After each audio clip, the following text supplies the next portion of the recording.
சபை மேராஜ் இரவுனா என்னங்க? அந்த இரவுல நம்ம என்ன செய்யணும்? அஸ்ஸலாமு அலைக்கும் வரஹ்மத்துல்லாஹி வபரகாத்துஹு.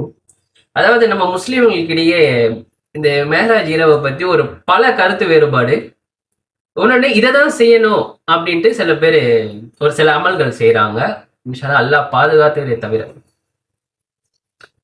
முதல்ல நம்மளோட இஸ்லாம், நம்மளோட ஈமான் பேசிக் என்னங்க? லா இலாஹ இல்லல்லாஹ் முஹம்மது ரசூலுல்லாஹ். வணக்கத்திற்குரியவன் அல்லாவை தவிர வேற யாரும் இல்லை. முஹம்மது நபி அல்லாவின் இறை தூதர், கடைசி இறை தூதர் ஆவார். அதுதான் ஈமான். நம்ம லா இலாஹ இல்லல்லாஹ் மட்டும் சொல்ல முடியாது, முஹம்மது ரசூலுல்லாஹ் மட்டும் தனியா மனசுல வச்சுக்க முடியாது. இரண்டும் சேர்த்து சொன்னாதான் ஒரு முஸ்லீம், ஒரு முஃமின், ஒரு ஈமான நம்ம ஏத்து உள்ள வரோம் அப்படின்ட்டு.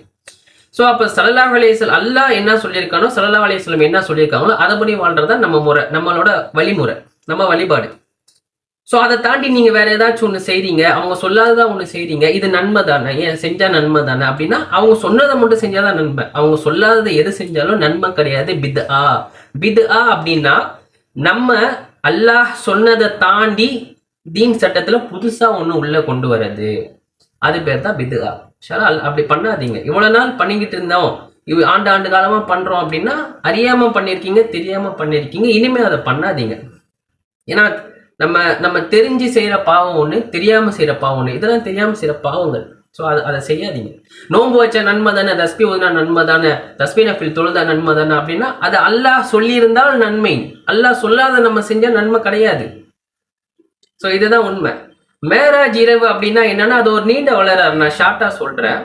அல்லாஹ்வின் நாட்டத்தால் ஸல்லல்லாஹு அலைஹி வஸல்லம் அவர்கள் மஸ்ஜிதுல் ஹராம், அதாவது காபால இருந்து 7 வானங்கள் கடந்து வந்த பயணம் பேர் தான் மேராஜ் இரவு. அந்த இரவு கூட எந்த நாள் போனாங்க, எந்த மாசம் போனாங்க, எப்ப போனாங்கன்ட்டு ஸல்லல்லாஹு அலைஹி வஸல்லம் எங்கேயுமே குறிப்பிடல. அதே மாதிரி ஸல்லல்லாஹு அலைஹி வஸல்லம் சொல்லியிருக்காங்க, அவங்க இந்த நாளை சிறப்புமிக்க நாளை ஆக்காதீங்க. மற்ற இரவு எப்படி இருக்குமோ அதே மாதிரி இதை சிறப்பு மிக்க நாளை ஆக்க வேணாம் அப்படின்ற மாதிரி சொல்லியிருக்காங்க. இன்ஷா அல்லாஹ் இதை பத்தி சந்தேகங்கள் இருக்கிறவங்க, இதை பத்தி தப்பான ஒரு நினைச்சு அமல்கள் செய்யறவங்களுக்கு இதை ஷேர் பண்ணுங்க. இல்ல இதோட நீண்ட விளக்கம் வேணும்னாலும் எனக்கு கமெண்ட் பண்ணுங்க. இன்ஷா அல்லாஹ் நான் இன்னொரு வீடியோ போடுறேன். அஸ்ஸலாமு அலைக்கும் வரஹ்மத்துல்லாஹி வபரகாத்துஹு.